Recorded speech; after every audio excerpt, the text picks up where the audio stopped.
As Protestantism it spreads throughout Northern Europe, a major question is going to be, what about England? I mean, England's relationship with Europe is kind of weird. It's kind of like how Texas is with the rest of the South. You know, what are Texans? Are we Southerners? Are we Westerners? Same thing here with the English. Are they Europeans? Or are they completely different type of people? Right? Well, the English response is going to be dominated by the King Henry VIII. And to understand the whole English response to the Protestant Reformation, you need to understand what's going on with Henry VIII. The first thing you need to understand is Henry VIII is a second-born child. Okay, he's the second-born son. His brother, his older brother Arthur, was supposed to succeed their father Henry VII. But as you can tell, Arthur, doesn't last very long because we never really, other than the mythical King Arthur, we've never had a King Arthur, right? So what's going on? Well, first of all, as a second-born son, Henry is going to actually go into the church. He's going to study his theology. Henry is, he's much more of a theologian than I am, and the vast majority of us are, but don't call him a professional theologian. But nevertheless, he knows his stuff. So when the Protestant Reformation comes about, we're going to see that he is actually going to be able to theologically respond to it because of his background. Arthur dies. He dies at a very young age, and now Henry is going to be groomed to become King of England. And so when he takes the throne, I think around 1509, I think, when he takes the throne, we're only talking about 10 years before really when the what hits the fan. So when Luther starts attacking the church, particularly the sacraments, Henry is going to actually start responding, and he writes a response known as the Defense of the Seven Sacraments. What are the seven sacraments? Let's just go over them real quickly. You got baptism, confession, communion, confirmation, marriage, holy orders, or an anointing of the sick. You've heard that as last rites. I'll say it again: baptism, confession, communion, confirmation, marriage, holy orders, anointing of the sick / last rites. So he writes a pamphlet that basically defends theologically these seven sacraments, because Protestants only recognize two of those seven sacraments. They recognize baptism and communion because the fact that Jesus actually did them. That's where their thinking goes, right? Well, in recognition and in gratitude for this pamphlet, the Pope, the leader of the Church of the Catholic Church, actually bestows a title on Henry VIII, known as Defender of the Faith. Kind of ironic, but nevertheless, he gets this title, Defender of the Faith. And in fact, every English monarch after him has maintained that title. He keeps it. Type up, a Google search, Queen Elizabeth II's titles, and one of the very first ones is going to be Defender of the Faith. So, therefore, Henry goes from being an ardent Catholic to breaking off from the church. How does that work? The story is long and complicated, and I don't have that much time to talk about it. But let's go ahead and talk about it. First of all, Henry VIII is going, when he's going to actually have a problem. He doesn't have a male successor. You see, he marries his brother's wife. Arthur marries the last daughter of Ferdinand and Isabella, Catherine of Aragon, right?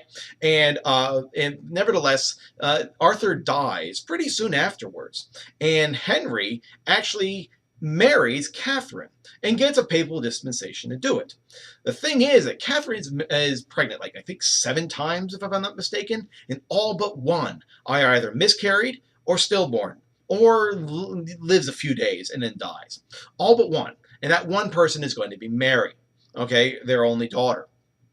So Henry's thinking, my marriage is cursed. Because I keep on having stillborn kids, miscarried kids, and kids that die very, very young. So he's gonna look into it, and the thing is, he needs a male successor, right? He needs that boy, because one thing you don't understand about Henry VIII is he's only the second Tudor, Tudor, Tudor dynasty monarch, and they took the throne because they basically were able to stop a major civil war known as the War of the Roses. So his attachment to power, his claim to the throne, is not necessarily a secure one. And the way to get it secure is if you get a male successor, right? So he needs that male successor. Well, he's going to read his Bible because he thinks his marriage is cursed. And he's going to come upon a line in the book of Leviticus, that basically says that if a man marries his brother's wife, God will curse the marriage, particularly by rendering them childless. And he thinks he's hit the jackpot. He goes to his religious advisors and he says, "I want an annulment. All right, I want an annulment." And of course, they're going to ask. First of all, we need to understand what an annulment is. An annulment is when the church declares that the state of marriage never even existed. It's different from a divorce. Annulment means the marriage never existed. There's something wrong with the marriage. Okay, one of the two parties was deceived for whatever reason. I mean, that is certainly that's one of many reasons. Another reason to annul the marriage is that the marriage was never consummated. If you don't know what consummation is, look it up. I'm not going to tell you. Ask your parents. Anyway, so he wants to annul the marriage as opposed to divorcing it. Divorce means who gets what.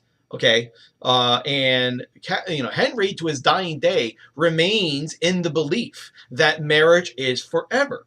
There is no such thing as divorce. Okay, so Henry, despite the fact that he makes a whole bunch of changes, remains theologically a Catholic at heart. So he wants his marriage to Catherine of Aragon annulled, and he's going to ask, and people are going to ask him, well, why? He's like, well, it's because I married my brother's wife, and I feel guilty about that. He's like, there's two problems with that. First of all, you got papal dispensation to marry the woman. And second of all, the book of Leviticus says that God would render you childless if he was cursing your marriage. Clearly, that's not happening because you have a child.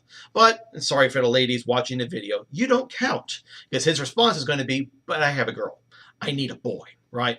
Now, what he's not going to tell you is that he's infatuated with one of Catherine's ladies-in-waiting, Anne Boleyn, who's filling his mind with a whole bunch of dreams, particularly of having a son, right? And he desires her above all things, driving him nuts. You want to keep a guy going on, interested in you for a very long time without committing? Study Anne Boleyn. Anyway, so, basically what's going to happen is that Henry is going to ask the Pope for an annulment. And fortunately for the church, it comes at the wrong time. Because at the time that he does this, he is going, when he sends the request out to the Pope just happens to be basically the political captor of the Holy Roman Emperor. Now, why in the world would that matter? Well, there's only one reason why. Catherine, Henry's wife, is the aunt of the Holy Roman Empire, Holy Roman Emperor, right? So when the Pope gets the request, and he starts reading it, and he starts figuring out what's going on, he's like, I'm in a damned if I do, damned if I don't type of situation, aren't I? I'm damned if I do, because what I'm doing, if I grant the annulment, I'm embarrassing the heck out of my political captor, right? But if I don't, I'm going to lose the allegiance of England, the English crown, to the Roman Catholic Church, right? Well, then remember, I'm making this sound like it happened in 3 days. It didn't. It took years to do, and eventually, the church is going to basically go dilly dally, and Henry basically says, you know what? Fine. Enough. I'm done with this. And what does he do? He breaks off from the Catholic Church and creates what's known as the Church of England. He installs himself as the supreme head of it and has his chief religious official, the Archbishop of Canterbury, to declare his marriage to Catherine of Aragon annulled. And of course, the Archbishop says yes. Now, Henry's going to marry 6 times. We got Catherine, and I'll just go over the names. You got Anne Boleyn, Jane Seymour, then you've got Anne of Cleves, Catherine Howard, and Catherine Parr. Those are the 6 wives of Henry VIII. I unfortunately don't have the time to go over all 6, but let's just I'll cut through the details. He marries Anne Boleyn soon after annulling his marriage to Catherine. He marries her, and she's pregnant. She immediately gets pregnant, and of course, he's all excited.